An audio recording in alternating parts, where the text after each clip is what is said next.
லக்ஷ்மி அவர்கள் எழுதிய சூரியகாந்தம் கதையின் தொடர்ச்சி. அமிர்தத்தின் அன்புக்கினிய சகோதரன் சில விசேஷ குணங்களுக்கு இருப்பிடமாக இருந்தான். தங்கையிடம் அவனுக்கு தனிப்பட்டதொரு செல்வாக்கு இருந்தது. அண்ணனை கண்டவுடன் அமிர்தத்துக்கு கொஞ்சம் நஞ்சம் இருக்கும் சுய புத்தியும் மங்கிவிடும். அவன் கூறுவது யாவும் களப்பற்ற உண்மை என்றும், அவனது அபிப்பிராயங்கள் எல்லாம் தகர்த்தெறிய முடியாத பொன்மொழிகள் எனவும் எடுத்துக்கொண்டு அண்ணனது கை பொம்மையாக விரைவில் மாறிவிடுவது வழக்கம். தன்னுடைய இந்த அலாதியான அந்தஸ்தை நமச்சிவாயம் ஒரு நாளும் வீணாக்கியதே இல்லை.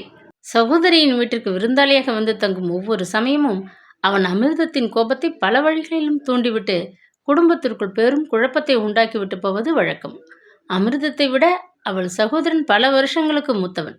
துள்ளித் திரியும் வாலிப வயதில் சுயேச்சையானதொரு வாழ்வில் ஏற்பட்டிருந்த மோகத்தின் காரணமாக விவாகத்தை பற்றி அசட்டையாக இருந்து விட்டிருந்தான். வாலிபமிடுக்கு ஒடுங்கி வயோதிகத்தின் தளர்ச்சி மெல்ல தோன்றத் தொடங்கியவே 45வது வயதில் விவாகம் அவனை அசட்டை செய்து விட்டிருந்தது. கல்யாண சந்தையிலே தனக்கு இருந்த மதிப்பு மங்கி அஸ்தமித்து விட்டது என்பதை அறிய துவங்கியதிலிருந்து அவனது கண்கள் அவ்வளவு காலமாக காணத் தவறியிருந்த பெண்மையின் அழகை துழாவி ஆராயும் வேலையில் ஈடுபட்டன. இளவயதுடைய எந்த பெண்மணியும் அவனுக்கு அப்சரஸ் மங்கை போல் பேரெழுடன் காணப்பட்டாள். காதுபுறமும் நெற்றி ஓரமும் வெளுத்து விட்டிருந்த சிகையும் சதைப்பற்று அற்று சுருக்கங்கள் காண தலைப்பட்டது ஒட்டிய தாடையும் கொண்ட தனது தோற்றத்தை பற்றி சிறிதும் எண்ணாமல் அவன் ஆற்றங்கரையிலும் கடைத்தெருவிலும் கும்பலாக காணப்படும் இளம் பெண்களை கூர்ந்து பார்க்கும் ஒரு துர்வழக்கத்திற்கு அடிமையாகி விட்டிருந்தான். இதனால் அவன் எண்ணில்லாத பல தொந்தரவுகளுக்கு உட்படவும் நேர்ந்தது. ஒரு முறை ரஸ்தாவிலேயே வெளியில் தன்னந்தனியாக நடந்து கொண்டிருந்த 2 இளம் பெண்களை அவனது கண்கள் கண்டுவிட்டன. அவ்வளவுதான். ஒயிலாக தழுக்கு நடை போட்டு கொண்டு சென்ற அந்த யுவதிகள் பின்னால் காந்தத்தினால் கவரப்பட்ட இரும்புத்தூளை போல் மயங்கி எரிக்கும் சூரியனையும் பொருட்படுத்தாமல் 3 மைல்கள் தூரம் கால் கடுக்க வேகமாக பின்பற்றி சென்று கொண்டிருந்தான். வெயிலில் ஏற்பட்ட களைப்பினால் மேலே நடக்க முடியாது அந்த பெண்கள் இருவரும் ரஸ்தா ஓரத்தில் இருந்த ஆலமரம் ஒன்றின் நிழலிலே இளைப்பார உட்கார்ந்தனர். அதை கவனித்த நமச்சிவாயம் மிகவும் பரபரப்புடன் மரத்தை நெருங்கினான். அவர்களில் ஒருத்தி எதேச்சையாக திரும்பி பார்த்தாள். அவ்வளவுதான்.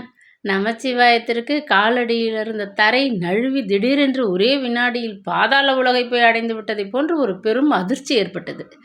மஞ்சள் அரிதாரத்தை முகம் முழுவதும் பூசிக்கொண்டு பெண் வேடம் பூண்டு கொண்டிருந்த பகல் வேஷக்காரன் ஒருவன் அவனை பார்த்து பல்லை இழித்தான்.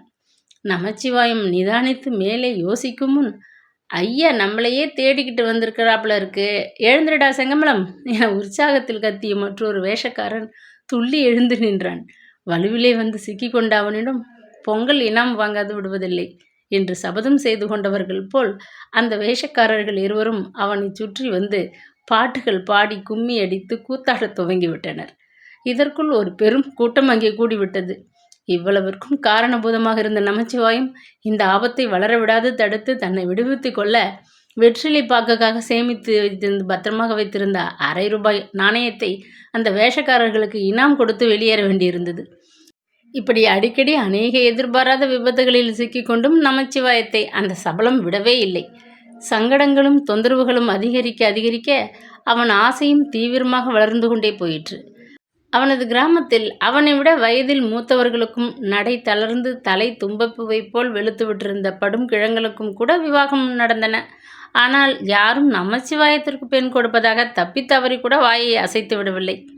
அதன் காரணத்தை அவன் நன்கு அறிவான். அந்த கிழ மாப்பிள்ளைகளிடமிருந்த பணம் என்னும் கவர்ச்சி நிறைந்த பொருள் அவனிடம் சிறிதும் இல்லை.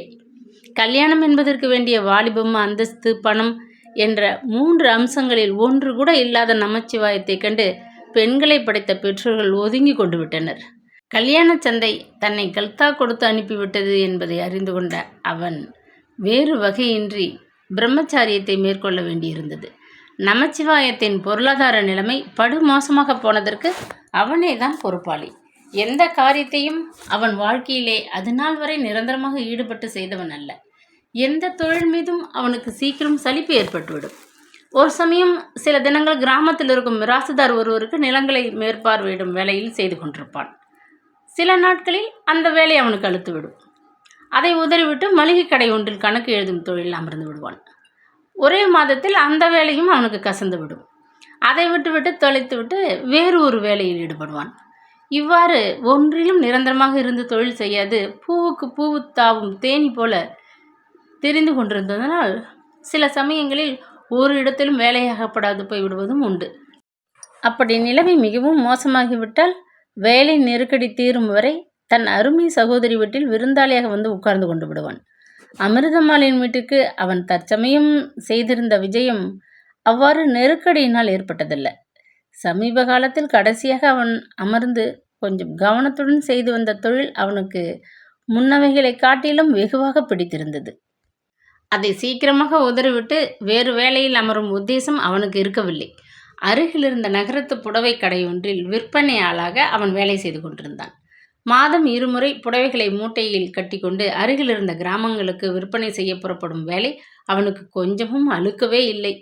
நெற்றியில் தம்படி அளவு குங்கும பொட்டு வைத்துக்கொண்டு வாய் நிறைய வெற்றிலையை குதைப்பிக்கொண்டு புடவை மூட்டையை தோளில் சுமந்து கொண்டு காலை 10 மணி சுமாருக்கு புறப்படுவான். அதுதான் சரியான சமயம் என்பது அவன் அனுபவத்திலே கண்டு கொண்டிருந்தான்.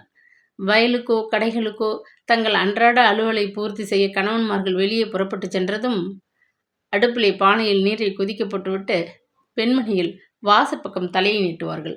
புடவை புடவை என்ற 8 திக்குகளில் கம்பீரமாக ஒலிக்கும் அவனது குரலை கேட்டு திரும்பி பார்க்காதவர்கள் ஒருவரும் இருக்க மாட்டார்கள்.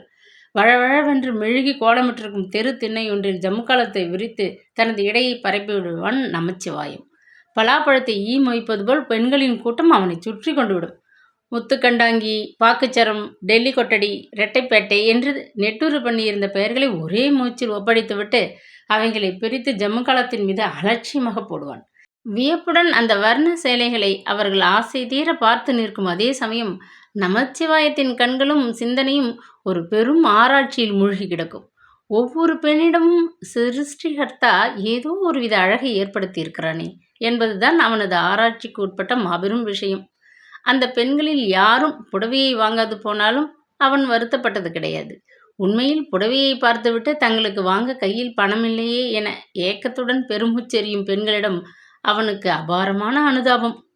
புடவைகளை தூக்கி கொண்டு தெரிந்து விற்பனை செய்யும் இந்த தொழிலில் இல்லாமல் அவன் மட்டும் புடவை கடையின் முதலாளியாக இருந்தானானால் முத்துக்கள் போல் பற்கள் தெரிய மெல்ல சிரிக்கும் அழகிய பெண் ஒருத்தியும் புடவை வாங்க பணமில்லை என ஏங்கி பெருமூச்செறியும்படி பார்த்து கொண்டிருக்க மனம் சகிக்க மாட்டான். முத்து பல்லழகி மேனியை அலங்கரிக்காது பீரோவிலே அடுக்கி கிடப்பதால் என்ன பயன் இவைகளுக்கு என கனிந்து உருகிப்போய் அவ்வளவையும் எடுத்து ஆளுக்கு ஒன்றாக தானம் செய்து விட்டிருப்பான். ஆனால் அவ்வாறு செய்ய அவன் முதலாளி அல்லாததால் வாங்க முடியவில்லை என வருந்தும் அந்த கட்டழகிகளின் ஏக்கத்திற்கு எதிரொலி போன்று தானும் பெருமூச்சு விட்டு வருந்தி அடுத்த தடவை வரும்பொழுது கொண்டு வருகிறேன் என சமாதானம் கூறிவிட்டு உச்சி பொழுது வருவதற்குள் கடையை கட்டி கொண்டு புறப்பட்டு விடுவான்.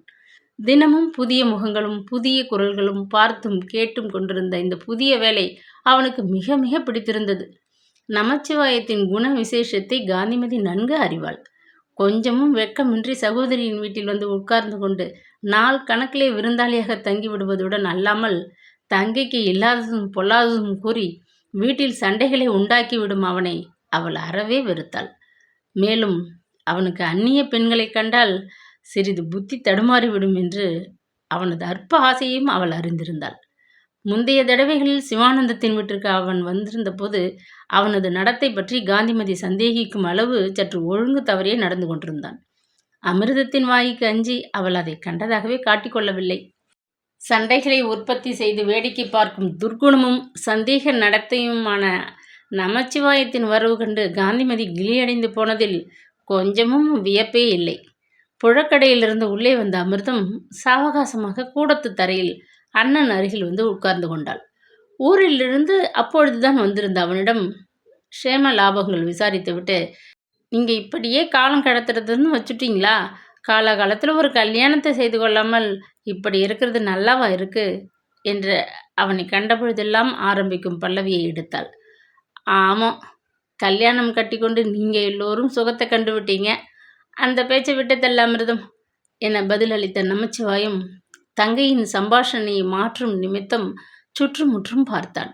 அவனது கவனம் தாழ்வாரத்திலே அது சமயம் தத்தி கொண்டு வந்து உட்கார்ந்த தமயந்தி மீது விழுந்தது. இது யார் இந்த பொண்ணு என ஆர்வத்துடன் வினவினான். அன்று காலையில் நடந்த சம்பவத்திலேயே வெகுண்டு போயிருந்த அமிர்தத்திற்கு அந்த வார்த்தைகள் எரியும் தீயில் வார்த்த எண்ணெயை போன்றிருந்தன. உடனே அவள் ஆரம்பித்து விட்டாள்.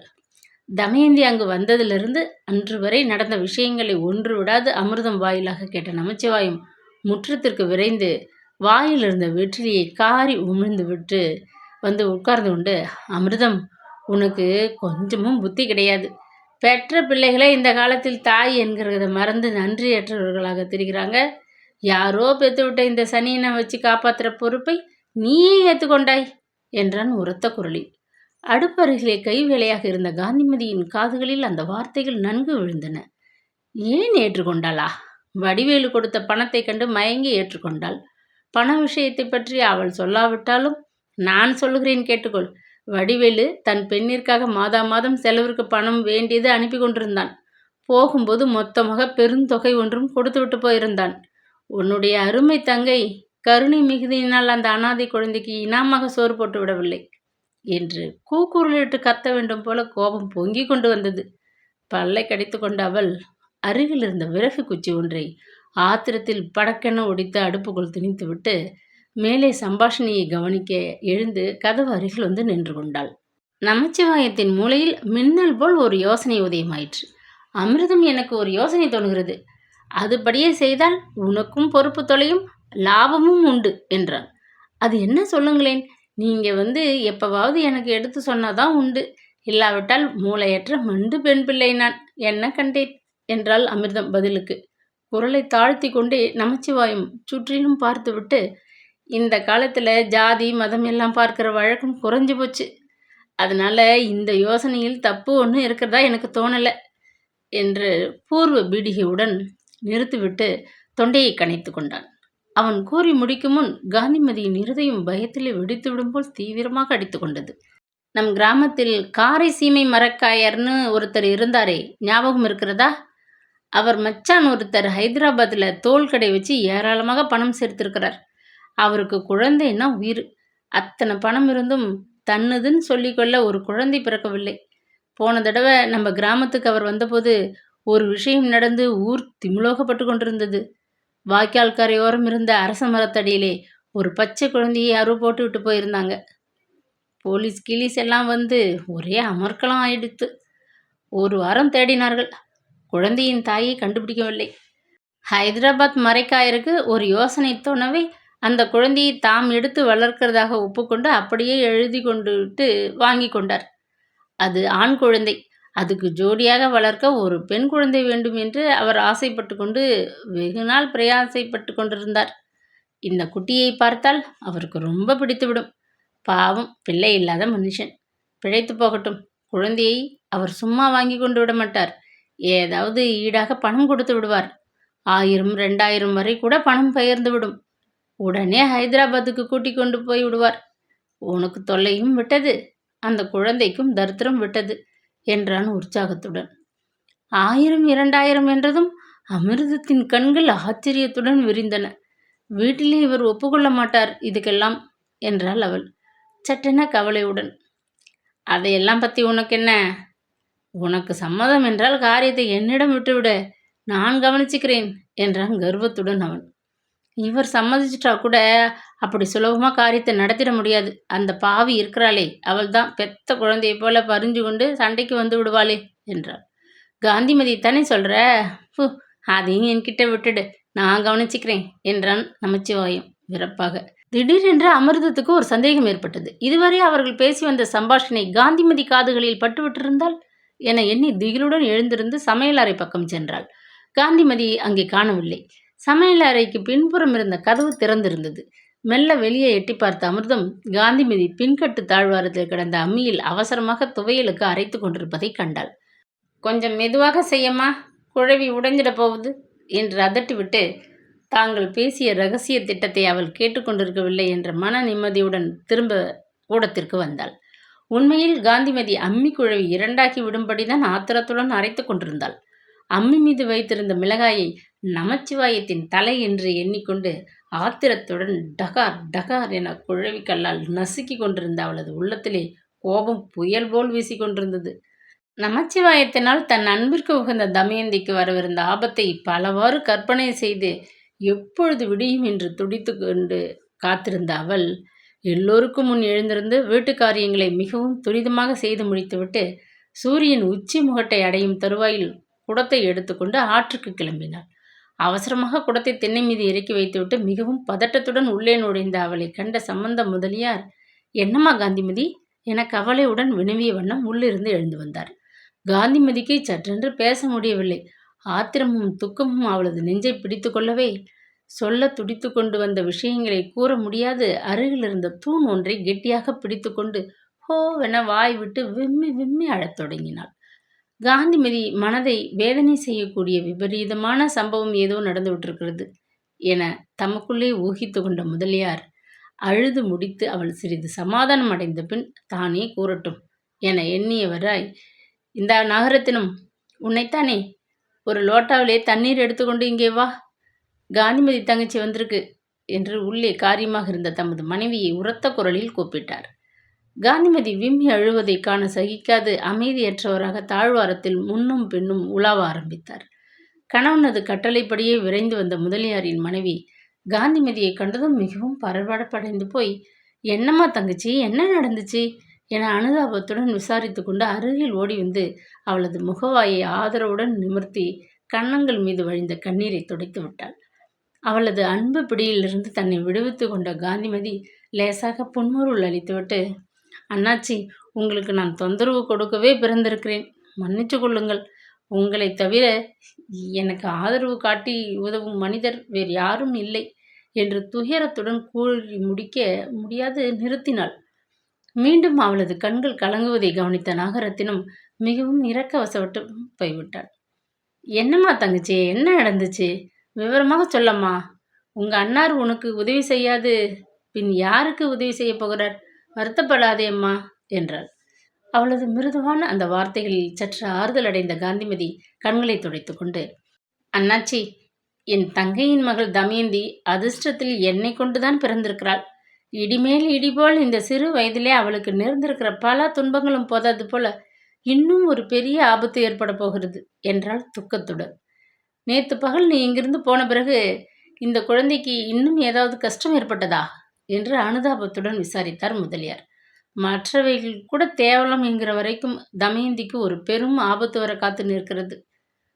அது வராது தடுத்து குழந்தையை சட்டுன்னு இந்த வீட்டிலிருந்து அழைத்து கொண்டு போய் ஒரு நல்ல அனாதை ஆசிரமத்தில் சேர்த்து விடணும். அதுக்கு நீங்கள் உபகாரம் பண்ணணும் என்றாள் காந்திமதி பதிலுக்கு. செய்கிறேன் என்று நேத்தே உனக்கு வாக்கு கொடுத்து விட்டிருக்கிறேன். இன்னைக்கு காலை தபாலுக்கு ஆசிரமத்தை பற்றி விசாரித்து பதில் போடும்படி என் சிநேகிதர் ஒருத்தருக்கு கடிதம் போட்டிருக்கிறேன். 2 நாளில் கட்டாயம் பதில் கிடைத்துவிடும். அதற்கு பிறகு செய்ய வேண்டியதை செய்து தருகிறேன். நீ ஏன் இப்படி மனதை அலட்டிக் கொள்கிறாய் என்று கேட்டார் முதலியார்.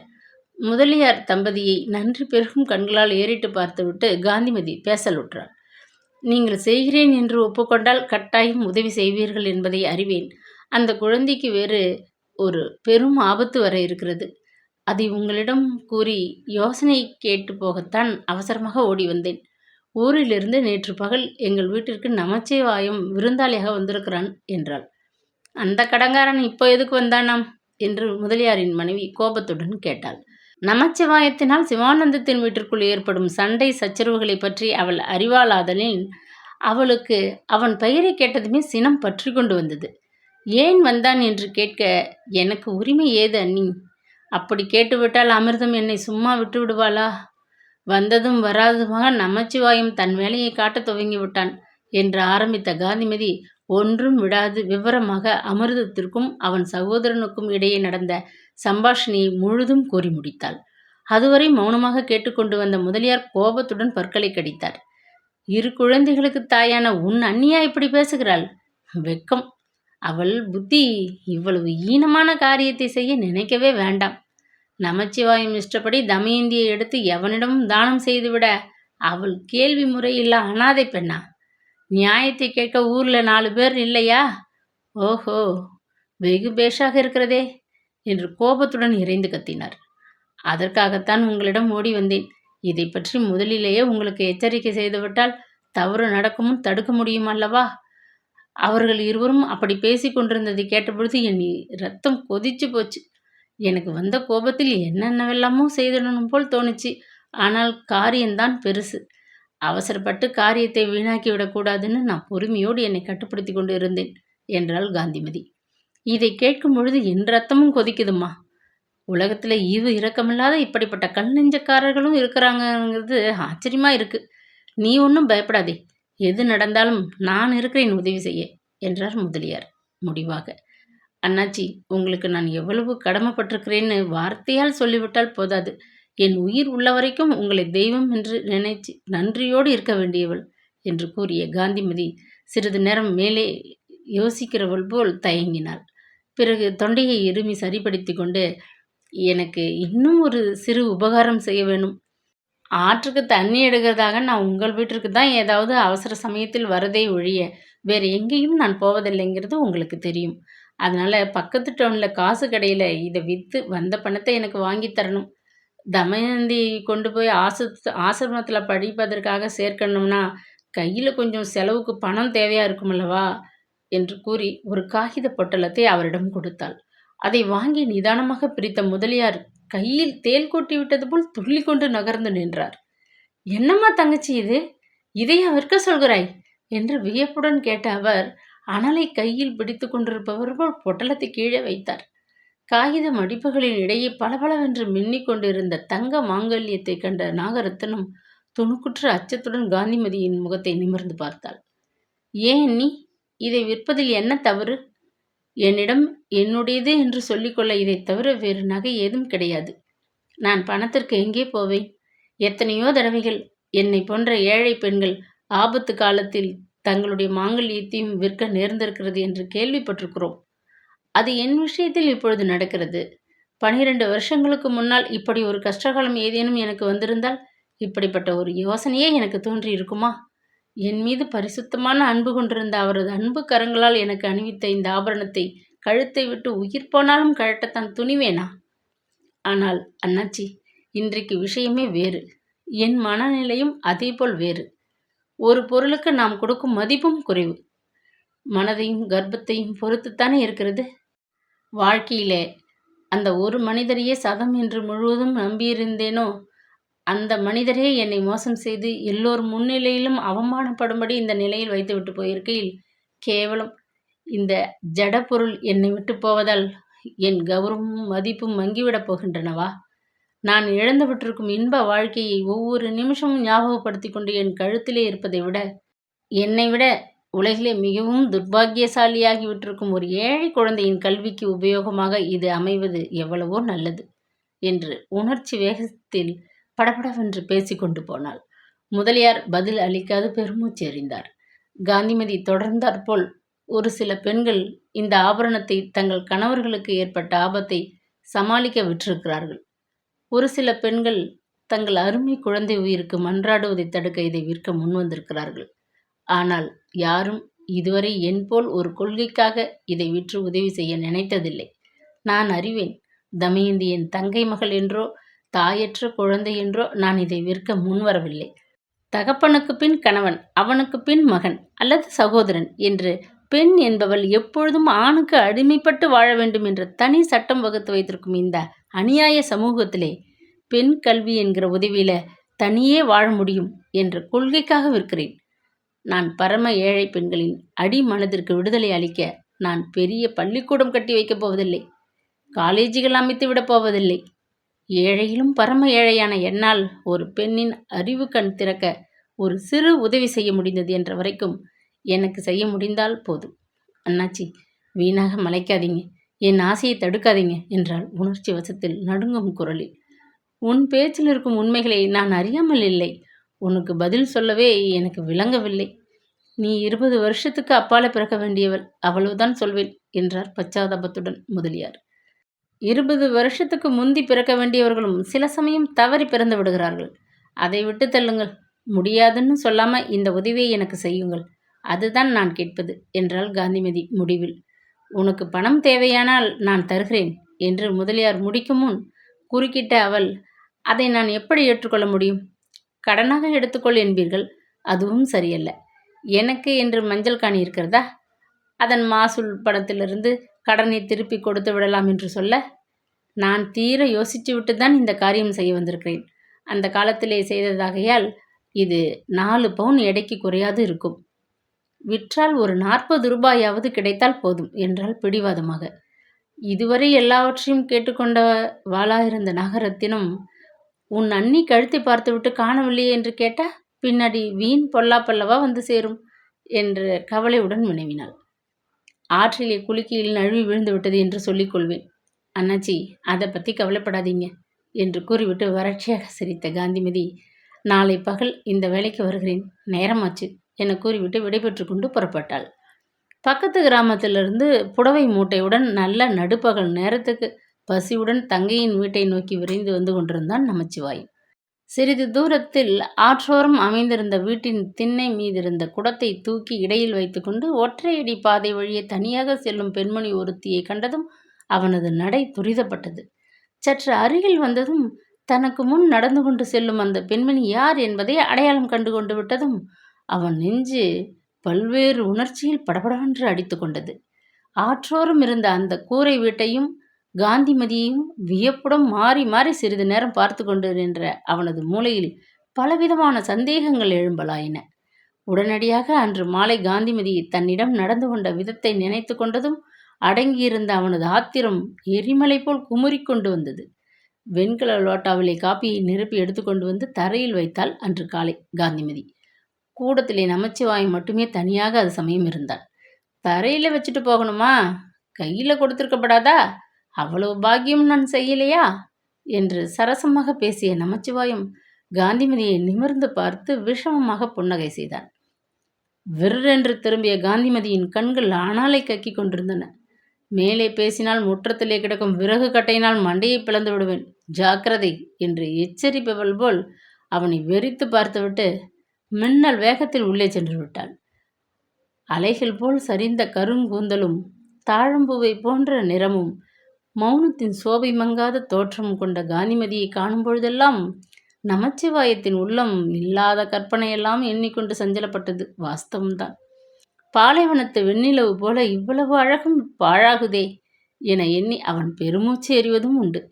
ஆனால் என்ன காரணத்தினாலோ தனது உள்ளத்து சபல உணர்ச்சிகளை வெளிப்படையாக அன்று வரை எடுத்து சொல்லவோ செய்கைகளால் தெரிவிக்கவோ அவனுக்கு தைரியம் ஏற்பட்டதில்லை.